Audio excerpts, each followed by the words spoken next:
नमस्कार, आप देख रहे हैं सत्ता की परख। 1857 में स्वाधीनता संग्राम की नींव रखने वाला मेरठ शहर पश्चिमी उत्तर प्रदेश का केंद्र और क्रांतिधरा भूमि माना जाता है। 2590 वर्ग किलोमीटर में फैले मेरठ की कुल आबादी 34,44,000 है, जिसमें 18,26,000 पुरुष तथा 16,18,000 महिलाएं हैं। कई मायने में मेरठ लोकसभा सीट राजनीतिक संदेश के हिसाब से अहम सीट मानी जाती है। देश में हुए पहले लोकसभा चुनाव में यहां कांग्रेस का जनरल शाहनवाज खान ने परचम लहराया था, लेकिन 1967 में सोशलिस्ट पार्टी के महाराज सिंह भारती ने कांग्रेस को मात देकर सभी को चौंका दिया था। 1971 में एक बार फिर कांग्रेस ने मारी बाजी, लेकिन उसके अगले चुनाव में इमरजेंसी के खिलाफ चली लहर में जनता पार्टी के कैलाश प्रकाश ने कांग्रेस को परास्त किया। साल 1980-1984 में कांग्रेस की ओर से मोहसिना किदवई और 1989 में जनता दल के हरीश पाल ने यह सीट जीती थी। साल 2009, 2014 तथा 2019 में यह सीट भारतीय जनता पार्टी का गढ़ बन गई।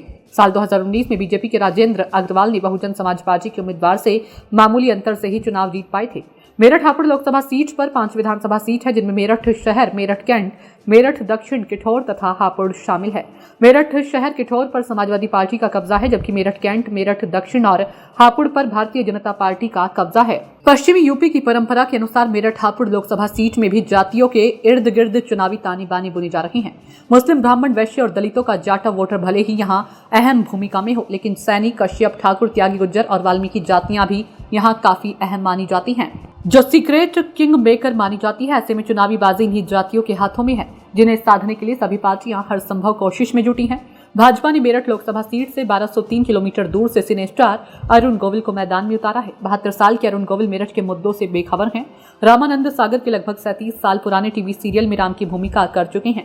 टिकट मिलने के बाद गोविल ने कहा कि मुझे राजनीति नहीं आती है, ना ही राजनीति करेंगे। अरुण गोविल ने जिस किरदार को जिया है और जनता में उनकी जो छवि है, मौजूदा जिम्मेदारी इससे बिल्कुल उलट है, लेकिन अरुण गोविल अभी उस किरदार से बाहर नहीं आए हैं। मेरठ की जनता के मुद्दों के साथ ही यहाँ के इतिहास, भूगोल की जानकारी की कमी है। स्थानीय बीजेपी नेता अपने ड्राइंग रूम तक ही उन्हें सीमित रखा है। मुद्दों की बात तो बाद में आएगी। देखो दोस्त, अभी तो मैंने मुद्दों के बारे में सोचना शुरू नहीं किया है। अभी तो बेसिकली पहले चुनाव के ऊपर ध्यान है। चुनाव एक बार हो जाए फिर सबके साथ मिलके बैठेंगे, उनकी प्रॉब्लम सुनेंगे, क्या क्या मुद्दे हैं, क्या है, देन स्ट्रैटेजी बनाएंगे, देन विल डू इट। उधर पश्चिमी यूपी का राजपूत समाज बीजेपी के विरोध कर रहा है।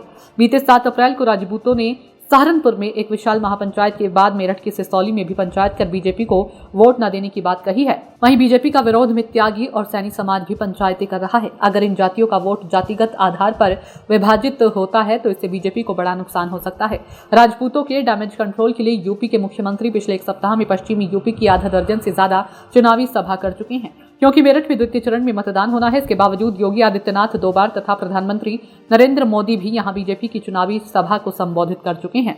राजनीति में खुद का सम्मान बढ़ाने के लिए एक दूसरे का अपमान करने से भी नहीं चूकते। यहाँ फौरी तौर पर जिसमें फायदा हो वही किया जाता है। वैसे भी कहा गया है कि क्या बदनाम होंगे तो नाम ना होगा। नाम कमाना है, चाहे जैसे भी हो, चाहे तो किसी धर्म के प्रति बयान देकर किसी को भला बुरा कहकर। इसलिए सियासत में सम्मान की बात कौड़ी लगती है।